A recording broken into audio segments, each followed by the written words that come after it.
magique. Ta-na-na-na-na. Il y a Potiron qui me dit, mais non, tu passeras jamais à la télé, oui, oui. Eh ben si, tu vois. Des petits oui-oui. Ouais, c'est ça.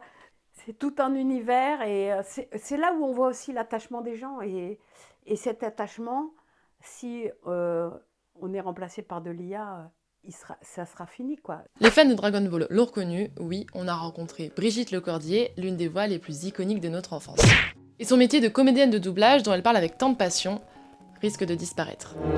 Les intelligences artificielles de doublage se développent à pleine vitesse. Elles permettent de synthétiser, recréer des voix et même faire doublage instantané pour dosta do stop and nachin.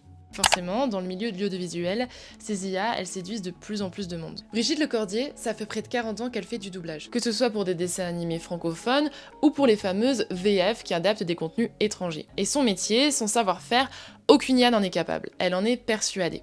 On incarne un personnage, on va le faire vivre, on va comprendre ses émotions. Nous, on apporte tout ça. Un petit oui-oui, il est sensible, il rate les choses, il croit qu'il les rate et puis finalement, il les réussit. Une intelligence artificielle, elle ne peut pas faire ces petites nuances qu'un humain pourrait faire. Cette machine de l'IA, elle ne crée pas, elle ne fait que refaire ce que des artistes ont déjà fait. Mais à quoi ça sert? Pour aller plus vite? Mais il faut écouter Miyazaki. À quoi ça sert d'aller plus vite quand on fait un dessin? Quand on crée, quand on fait de la création, on ne pense pas au temps. On pense au résultat, à ce qu'on a envie de dire, de raconter, d'émouvoir. Voilà. Et en rien, l'IA peut remplacer un artiste. Pour défendre leurs droits et leur savoir-faire, les doubleurs français se sont beaucoup mobilisés, notamment via l'initiative Touche pas ma VF, avec cette vidéo qui a fait des millions de vues sur les réseaux sociaux en 2024. Touche pas ma VF, touche pas ma VF, touche pas ma VF. Pour que les versions françaises soient faites par des artistes. Par des humains. Et jamais par des machines. Ils ont été suivis par les doubleurs allemands, italiens, et même japonais, qui sont un peu des rêves dans le milieu du doublage.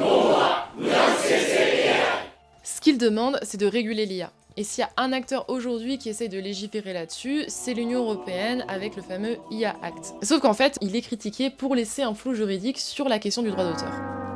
Ça fait beaucoup débat en septembre parce que la doubleuse française de Lara Croft, sa voix a été utilisée par une IA pour une nouvelle version de Tomb Raider sans lui demander son autorisation. Quand elle a annoncé vouloir porter plainte, le jeu a finalement fait marche arrière. C'est justement sur ce flou juridique que le métier veut alerter les pouvoirs publics, comme nous l'explique Patrick Cuban de Touche pas à ma VF. C'est pas tant la technologie qui pose problème, c'est son implémentation. Le carburant de l'IA, c'est vraiment la data, la donnée, et nous faisons partie de ce carburant. Avant d'être récolté, moissonné, on va dire ça comme ça, il faut demander le consentement aux artistes. Aujourd'hui, on a un pillage massif de notre travail. Nous sommes allés voir les gens de la Commission européenne, nous sommes allés voir des députés, nous avons constitué des coalitions de fédérations de créateurs et régulièrement on interpelle le pouvoir public de Bruxelles, que ce soit la Commission, le Parlement, le Bureau de l'IA et d'autres personnes en leur disant attention, les textes qui sont produits ne tiennent pas compte des enjeux et ne sont pas assez protecteurs pour nous. Le défi, il est énorme.